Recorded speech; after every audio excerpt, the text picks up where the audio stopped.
Late nights, too much sugar, and travel to grandma's can make the holidays especially difficult.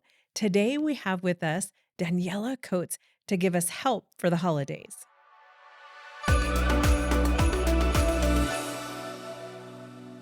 What's your connection to our space, both personally and professionally?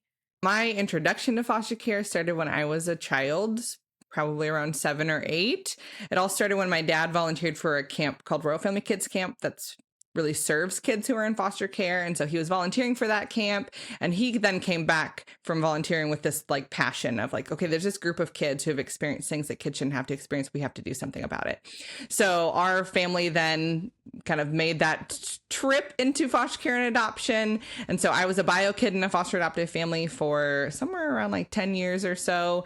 I became a social worker and was working for a child placing agency, other kind of social work context too, but really most of my time has been spent in foster care and adoption. And then now I'm a mother to kids by both birth and adoption.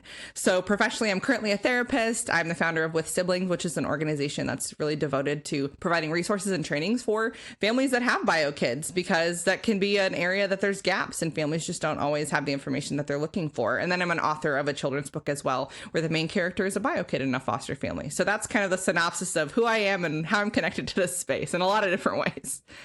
Wow, you have a really unique global perspective that's going to be really valuable to our families because so many of them they do. They've got birth children and they've fostered and adopted and they want to know what was that experience like for you and how can they do it better, right? We're always wanting Sure. to improve. And so as we think about the holidays, foster and adoptive families, they often will have traditions before kiddos come into the family.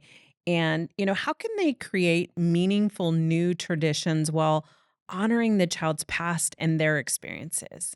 Yeah. So, I mean, the easiest answer to that is ask the child that's come into our home. Right? We want to make sure that we're incorporating as much as possible. Now, if the kiddo's too young, we could also be communicating with like bio family or birth family, asking them what are some special things that your family does, or what are some things that your family eats, or whatever, just incorporating that as much as we possibly can. Oftentimes, the holidays can be a bit of a trigger of grief. These children are grieving loss, big, huge losses, whether temporarily or permanently. And so, how can parents really support children who are grieving the loss of these past experiences with their families?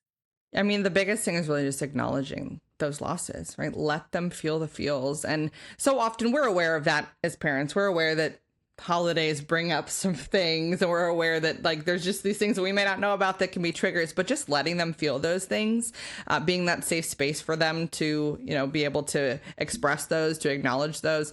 And then also just kind of as an aside, as you know, a lot of my work is with bio kids, and so to remember that bio kids are also probably grieving too, because they're probably grieving that things in their family are different this Christmas, and that maybe some traditions will look different and not quite look the same, or even as last year, or whatever it might be. So there's actually a lot of folks in the family system who are probably experiencing grief during that season. And there's a lot of ambiguity in that too, for both kids in care and bio kids, thinking like, is this how it's going to be next year? Are traditions always going to be the way that they are this year? Is it ever going to go back to how it used to be? So just really honoring the fact that that's probably how our kids are feeling, or at least some of the things that they're wondering, and being okay with that and being able to help them to navigate that. And ambiguity is really hard for us as people. We don't do well living in ambiguity. We need kind of like finality. And so finding things that can be anchors for all of the kids in our homes during that season, something they can hold on to, something they can count on if there is a lot of ambiguity, obviously, in future seasons, and comparing to the past and those kinds of things. Yeah, and you say create a safe space for them, and I think you're referring kinda to emotionally, especially. What does that look like to create a safe space for them emotionally? What are the kinda tips, tricks, do's, don'ts?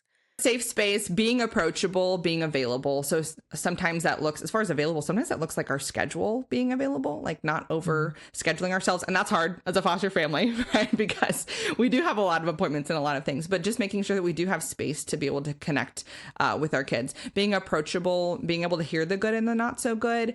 Even when our bio kids come to us and say, I'm feeling this, not taking it personally, right? It's not like, oh, it's my fault that they're feeling this way. So being able to hear it and delineate that this is not me, right? I can help them. This is what they're feeling. It's not necessarily a reflection on me. Active listening, right? Being able to hear what they're saying, reflect back to them, paying attention to them, eye contact, giving them, the your full attention, no phone or whatever it might be. I mean, those are just some of kind of the basics of creating that safe space for kids. Okay, I know I've got a kiddo. Well, I might even be that kiddo myself at times too, where the holidays can be a little overstimulating. There's just a lot of sensory input. There's a lot of sugar. There's a lot of lights. There's a lot of music. There's a lot of, holiday parties and things like that. What would you say are signs that you can notice in a kid to see that they're overstimulated, and what are some things they can do about that? It's going to depend on each kid, what their signs are. But I mean, we might see that they're like overly frustrated or irritable. Maybe there's like more tantrums, which can be hard for us as parents. So we got to make sure we're regulating, right? Maybe they shut down, like they become very quiet or they don't want to engage in those kinds of things. Maybe they're aggressive or maybe they just are more tired, which that would make sense. If we're staying up late and doing more things, we could expect them to be tired, to be on edge. Maybe they're more tearful. Maybe they're kind of like bouncing off the walls. That could be sugar induced, but it could also just be overwhelm induced. Like I don't know what to do, so I'm just kind of all over the place. Maybe kind of going a little bit further, some more obvious ones would be like if they're covering their ears, right? Or, if they're just really obviously overwhelmed. And that way we could see that. They could complain of like physical symptoms like stomach hurting or head hurting. I mean, there really is a variety of things we could just kind of list that could be symptoms of a kiddo being overwhelmed. They could be symptoms of a host of other things, but those things could tell us that there's too much happening in that situation. Yeah, and would you recommend, just kind of backing down from the busyness? I know families can get a bit overscheduled. What are some things we can do when our kiddos are overstimulated? Yeah, well, first see the need. Like, what is it that they're needing? Are they hungry? Is it that the lights are too bright? Is it too noisy? Are there too many people? Are we overscheduled? And so first we need to figure out what the problem really is or what the challenge really is. And then, yeah, from there, do we need to say no to something? Do we need to have this kiddo stay with the safe approved babysitter? What is it that specific child needs in order to feel safe in that situation or out of that situation? Yeah, see the need, meet the need, however you need to go about doing that. Okay, what are some common behavioral or emotional signs that a child is struggling during the holiday season? Maybe some that parents could miss, and how should they respond?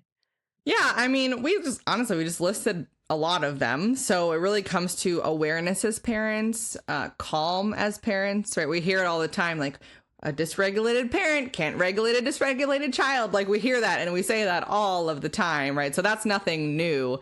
But we want to make sure we're using that regulated voice. We're talking them in a calm way. It might be necessary for us to make adjustments to the plans in order to help them. Now, in terms of bio kids, we've already talked around a couple of the ways that it might present for them, but right, they might take on the role of pleasers. Like, do you have a kiddo who's being like way, way, way over the top helpful right now? Are they getting their needs met? Do you have a kiddo who maybe feels like they're an enemy with the new child? Do they kind of perceive that like this child is the reason that all our stuff has changed and it's not fair? Do they kind of putting themselves as a defender of their home? Are we seeing that kind of interaction signaling that maybe that bio kid or that permanent kid might need some help there? Are they trying to step in and be a parent and really take on more than is what they need to as their responsibility as a kid? So we might see that kind of stuff too, particularly in the bio kid realm. And then again, that really comes back to, we need to check in with them. We need to help them to understand like what's their responsibility, what's not, and hopefully take the load off of them. And as a parent, that means we need to be reassuring that we've got this, we've got the support that we need. We have the help. We can take care of this, right? You don't have to own this. And sometimes we see that parentification in kids in care too, right? Like maybe an older sibling who's been taking care of younger siblings for so long. We often will see that too, where it's like, oh, hey, you don't have to I'll make sure that he's got lunch. And so we might have to do that with our bio kids too. Hey, I know you see that this thing needs to be fixed or helped, but hey, I've got this. I don't want you to have to worry about it. I don't want you to have to take it on. And I know it's a balance, right? Because we do want our kids to be helpful and we want them to be compassionate and serving others. But at the same time, anything can kind of tip into being a little bit too much. And so we do have to be aware as parents and just keep an eye on all of that. Yeah, and something that I've seen that I've wondered about is when kiddos come into the home, foster, adoptive, and there's already birth children or adoptive children that are already in the home, I tend to see some, especially around the holidays, jealousy, Mhm. which can come out kind of as anger or just being mean or aggressive to the other child. Do you think there's grief behind, how could a parent lean into that specifically? Yeah, I mean, I think what we've talked about around grief, yeah, totally, and just acknowledging the hard feelings and the feelings of jealousy or feeling replaced. Another thing we see in research is that bio kids will often report feeling invisible. And so, is it like I even described? Is it that bio kids are thinking, why is grandma or why is this person giving this new kid so much attention? What about me? And so realizing that there could be a lot of factors at play. It's not just jealousy. It could be. I mean, there's something I'll talk about with families is like, hey, kiddos in care often get gifts that are given to them by maybe faith communities or maybe the agency and maybe CASA, those kinds of things. And that can be hard if bio kids don't understand that. So helping them with those expectations is important too. But there is a part of parenting that sometimes we're not as comfortable with, and that's advocacy. So do we feel comfortable as a parent to say, hey, my bio kid is feeling really left out? Could you just make sure that whatever you involve this kiddo in, could you make sure the bio kid's included too? Or, hey, bio kid always loves when you take them, I don't know, ice skating or when you have a snowball fight with them. And I know that you want to invite this new kiddo too, and that's really wonderful. And we could say either, please make sure bio kids included, but we could even say like, hey, this has always been bio kid's special thing with you, and I think it needs to stay that way. So we can also set boundaries and advocate for them in that way too, not to exclude anyone, right? But to help kids feel that their life hasn't been tipped upside down and provide them with some normalcy. Yeah, some advocacy there.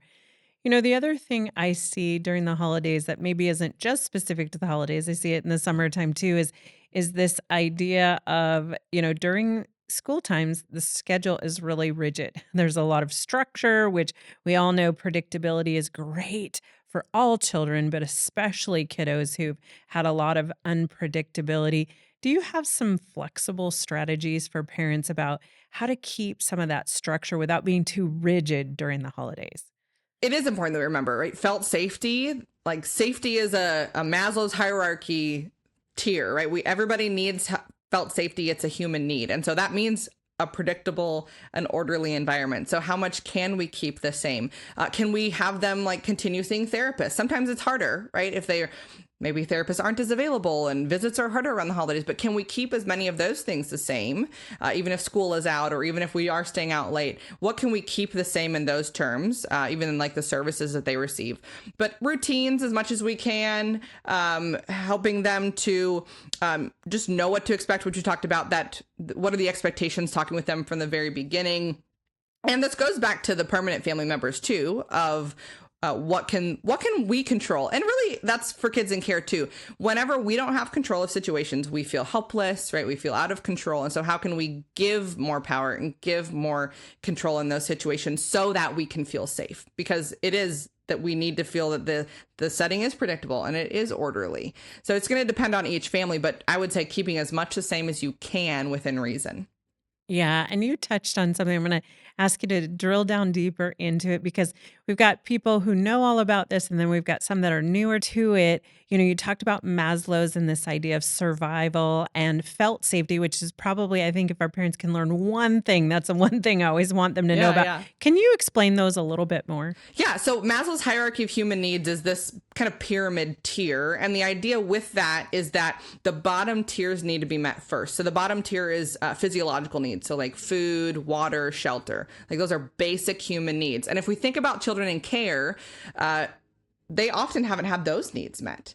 So the idea with this tier is, okay, if physiological needs have to be met before I can move up to the next one, well, the next one is safety. So it doesn't matter if I come into this home and I like maybe foster parent knows that this kid is safe now and they know that those needs are going to be met, but this kiddo has not consistently had those basic needs met. So they're not going to feel safe. They're not going to achieve safety or felt safety because they haven't realized that they can have those basic needs met. So then after safety is love and belonging. And that's feeling a part of a group, feeling part of a family, having that love and connection. And again, if I don't feel safe, I'm not going to connect with people. So I have to have my needs met. I have to feel safe. Then I connect with people. Then is self-esteem. And then the top one is self-actualization. So just thinking about like, I become more of who I want to be. I know myself better. I can grow in my identity when I have my basic needs met, when I feel safe in an environment that is predictable and it's orderly, and when I'm connected with other people and I feel like I belong. And so that's the synopsis of Maslow's hierarchy. And then felt safety, just I've kind of danced around it. It's that it's not just I know I'm safe like in my prefrontal cortex, but it's I feel safe in my bones, right? It's not just knowing I'm going to have these things met. It's really feeling that. I don't just know I'm safe, I also feel safe too. Gosh, we are so thankful for our time with you today. If folks want to learn more about your book and your website and just the stuff that you do with siblings, tell us just a tiny bit more about what it is that you offer and where can they find you?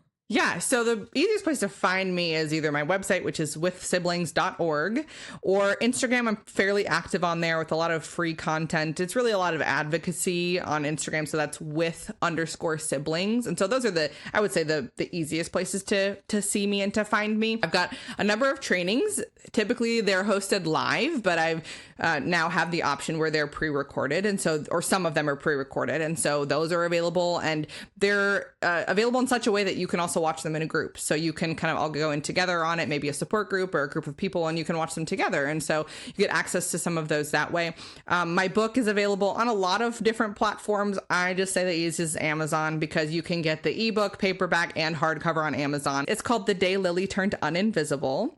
And so again, it's about a bio kid who they welcome a new kiddo into the family, and she's just feeling like really left out. I also have some free resources, an appreciation certificate that I love when agencies can give them out, and just write the bio kid's name.